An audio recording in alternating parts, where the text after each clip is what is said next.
So with this pandemic, it seems like we are becoming the no vacation nation. Workers are putting off plans to take time off, and pandemic stress is taking a toll. Face it, the pandemic has changed so much about how we work, including how much we don't work. A survey by staffing firm Robert Half found more than a third of workers plan to save their vacation for later in the year, and more than a quarter plan to take less time off overall.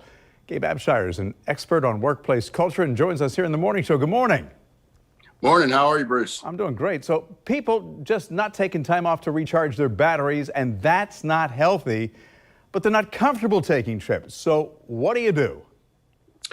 You know, you're exactly right. I mean, we're the way I look at this is that we're in this kind of third phase of this pandemic. We started out with fear and uncertainty. Then we kind of had this work-life balance. You know, we're kind of enjoying the time at home. But now I think we're kind of peaking of frustration with a lot of things that's going on, but also just as much as we love our family, we need some time apart. So I think we're at that peak right now, and we've got to find some time for people to take off and take a break and reset. So if we got to a point where the bosses need to say, look, you have to take some vacation time. I think that you're exactly right. I think we're at that very crucial time.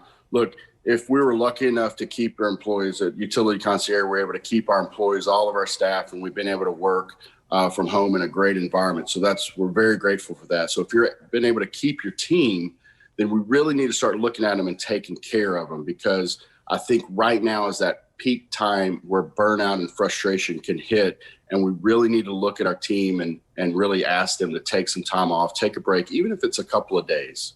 You think people understand if they don't find that work-life balance, there are consequences? You know, I think that comes down to the company culture and the way the company is structured and how much they really care and live and breathe their culture. We think it's very, very important. And we've had our managers look at the team and make sure that they're asking how things going at home, how's that work-life balance, what can we do to help? And we're asking them to take a couple of days off for a break and a reset. You know, we get an email from our corporate boss like once a week, and our vice president and general manager weekly, and even our news director, who encourage us to take the time off. So what is the answer? How do you as a boss address the issue with your rank and file, with your employees?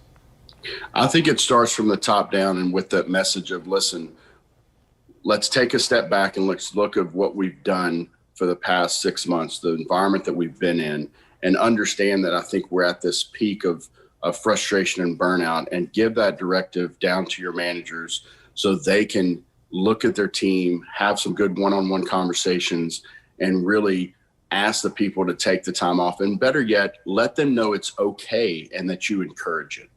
Yeah, I think the last letter from Emily Rooney, who's the big boss, was like, I mean, I can't believe we're 7 months in, and we are, things that we just used to do in our sleep, we don't anymore. So no doubt this pandemic has changed the workplace forever. If we don't address this now, burnout and depression, they're going to be big time problems.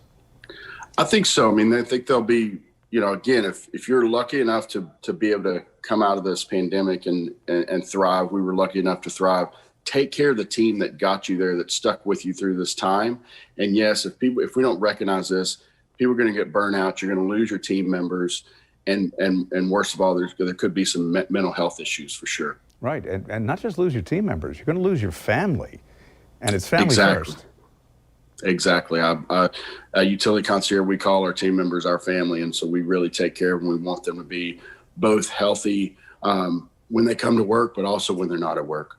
Got to take care of yourself. Gabe, thanks for some good advice there. Appreciate you. All right. Have a great day. You too. We'll be right back.